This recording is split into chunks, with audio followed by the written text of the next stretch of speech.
J'ai longtemps cru que la vie c'était une ligne droite.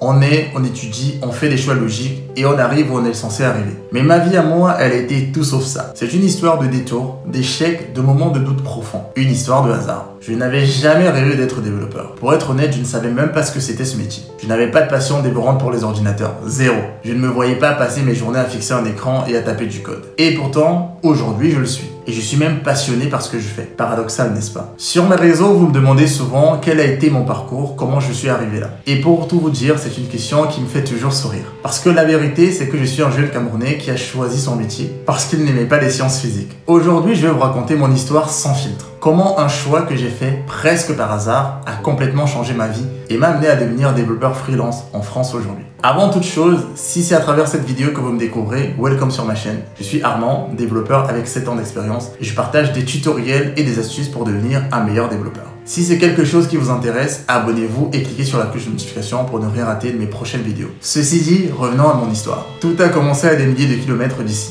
au Cameroun, dans la région de l'Adamawa où je suis né et où j'ai grandi. J'ai toujours été quelqu'un d'introverti et de très timide. Un gamin qui préférait observer le monde plutôt que de se jeter dedans. Mais il y a une chose qui a toujours été claire pour moi. Mes parents feraient tout pour que je ne manque de rien. D'ailleurs, j'en profite pour dire merci papa, merci maman pour l'homme que je suis aujourd'hui. Ils se sont dévoués corps et âme pour que je comprenne la valeur de l'éducation. C'était leur plus grande bataille, leur plus grand espoir. Je les voyais travailler sans relâche pour nous offrir la meilleure éducation possible. Et cette force, cette détermination, c'est un cadeau qu'ils m'ont fait. Un cadeau qui venait avec une pression, mais une pression que j'ai fini par transformer en moteur. Parce qu'au Cameroun, l'excellence n'est pas une option, c'est une exigence. Il faut faire du bruit pour être vu et entendu. J'ai donc grandi avec cette idée que je devais honorer leur sacrifice. Quand j'étais pas parmi les premiers de la classe, je me faisais gronder. Pas avec méchanceté, mais avec cette déception dans leur voix qui me faisait plus mal qu'une punition. J'avais l'impression d'être trahi, de ne pas être à la hauteur de leurs efforts. Alors je travaillais encore plus dur, je m'enfermais dans les bouquins, je ne lâchais rien. Je voulais qu'ils soient fiers. Résultat, j'ai décroché mon baccalauréat scientifique avec la mention assez bien. La plupart des gens auraient fêté ça, mais moi, je m'en suis voulu. Je me suis senti coupable de ne pas avoir fait mieux. C'était un sentiment de défaite. Un sentiment qui a guidé ma vie bien plus longtemps que je ne l'aurais imaginé. C'est le début d'une quête. La quête de ne plus jamais me contenter de l'assez bien. Après le bac, il y avait un seul objectif, le concours de l'école polytechnique. Ceux qui connaissent le Cameroun savent que c'est le Graal. Le concours le plus difficile, le plus prisé, un sésame pour l'avenir. Ma mère était ingénieure et dans ma tête, c'était ma voie sans la moindre hésitation. Je me suis dit, je veux être ingénieur, mais je n'avais aucune idée du domaine. Aucune. Je m'en remettais au destin en me disant que je trouverais ma voie une fois admis. J'ai donc décidé de ne rien laisser au hasard. Je me suis inscrit à des cours intensifs et j'ai tout donné. J'étais prêt à en découdre. Mais sur place, la réalité m'a frappé en plein visage. La concurrence n'était pas qu'un mot, c'était la jungle. Il y avait des bacheliers comme moi, des étudiants de la fac en première, deuxième, voire troisième année qui se présentaient aussi au concours. Sans compter les problèmes de corruption, de système de quotas, j'ai pris la mesure de l'enjeu et j'ai eu peur. Le premier jour des épreuves, j'ai su. Au fond de moi, j'ai senti que c'était perdu d'avance. J'ai enchaîné les erreurs et les blancs. Je n'étais clairement pas au niveau. La frustration m'a envahi.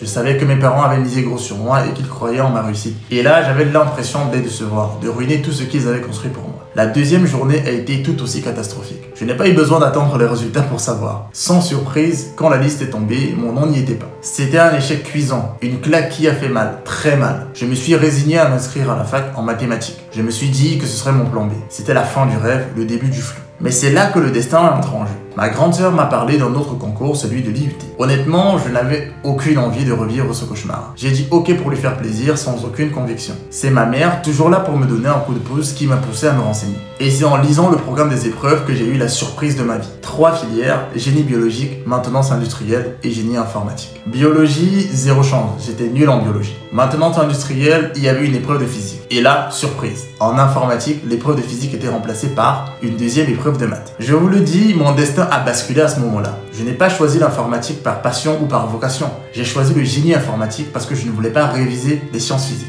C'est sans doute le choix le plus bête de ma vie et pourtant c'est l'un des meilleurs à l'heure actuelle. Admis à l'IUT, je me retrouve donc en génie informatique sans vraiment savoir ce que ça allait donner. J'étais là plus par une sorte de coup de chance que par choix. D'ailleurs, je ne vais pas vous mentir, les premiers mois je me demandais vraiment ce que je foutais là. Au lycée, les cours d'informatique c'était ma sieste du jour. Le seul truc qui m'intéressait c'était l'ordinateur en lui-même. Mais c'était surtout pour jouer et rien de plus. Et puis il y a eu ce cours, un cours de système d'exploitation. Je ne l'oublierai jamais d'ailleurs. J'ai découvert mes tout premiers programmes en Bash. C'était inattendu. J'ai trouvé ça fascinant de pouvoir parler à l'ordinateur, de lui donner des commandes et de le voir les exécuter. C'était comme un super pouvoir, un langage secret que je venais de découvrir. Pour la première fois de ma vie, l'informatique n'était plus une contrainte, mais une porte. Une porte vers une infinité de possibilités. J'ai enchaîné avec l'algorithmique et plus tard, on a commencé à programmer en C. Et c'est là que je me suis pris une gifle en pleine gueule. Une vraie. Je me suis rendu compte à quel point c'était difficile. J'ai galéré, surtout avec les pointeurs qui me donnaient du fil à retordre. C'était un combat permanent, mais bizarrement, plus c'était dur, plus ça me donnait envie d'y arriver. C'était un challenge. J'ai donc commencé à aimer ça. Kiffer coder pour résoudre des problèmes, pour voir une idée prendre vie sur l'écran. C'était ça, le vrai déclic. J'ai obtenu mon DUT après un stage de 3 mois et j'ai continué sur ma lancée. J'ai fait une licence professionnelle en génie logiciel pour me spécialiser et pour être sûr d'être prêt à l'emploi. En parallèle, j'ai même fait une deuxième licence en architecture réseau, histoire d'avoir un plan B. Cette année a été l'une des plus difficiles de ma vie. Je jonglais entre les deux formations. Et pour vous dire, dormir, c'était un lointain souvenir. Mais j'étais motivé par cette passion que je n'avais pas choisie,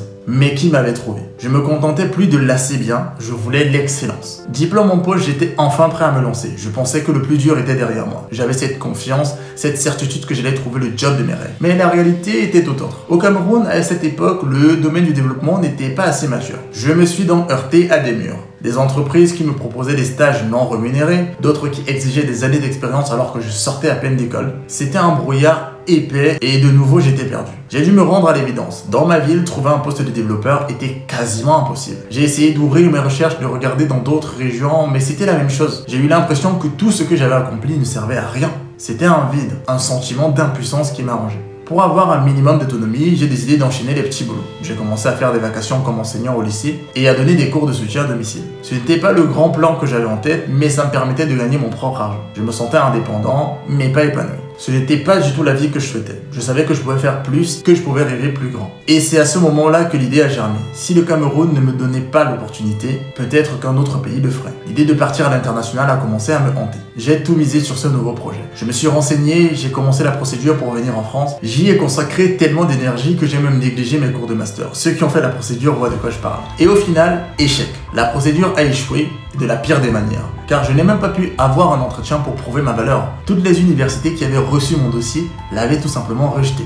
Comment vous dire que j'étais dévasté? C'était plus qu'un refus, c'était la sensation que la porte de l'espoir se fermait. Je me suis retrouvé seul, avec l'impression que le ciel me tombait sur la tête. J'ai douté et j'ai maudit mon ambition. Mais de cet échec a jailli une vérité essentielle. L'accès à la bonne information est la clé de tout. J'avais fait des erreurs, mais je n'avais pas perdu mon année. J'avais 1 an d'avance et la possibilité d'entrer en Master 2. J'ai décidé de retenter ma chance l'année suivante, mais cette fois-ci, j'étais mieux préparé et mieux informé. Je me suis battu, j'ai enchaîné les allers-retours entre ma ville et la capitale, et finalement, j'ai décroché une admission pour un Master 2 en algorithmique et modélisation à l'université de Versailles. C'était ma deuxième chance et j'étais bien décidé à la saisir. J'arrive en France, seul, sans contact. C'était un saut dans l'inconnu et le choc culturel a été immense. Je suis passé d'un petit village dans le nord du Cameroun que je connaissais par cœur à une métropole où tout était nouveau. Il a fallu s'adapter, se réinventer. La solitude a été difficile, mais j'ai tenu bon. Je me suis donné à fond à l'école, j'ai validé mon premier semestre, un premier pas et un premier soulagement. Dans ma formation, on avait le choix de faire de la recherche ou aller dans le monde du travail. J'ai regardé les salaires des doctorants et ceux des développeurs. Le choix était très vite fait. Je voulais coder. Je me suis donc mis en quête de mon premier stage en développement web.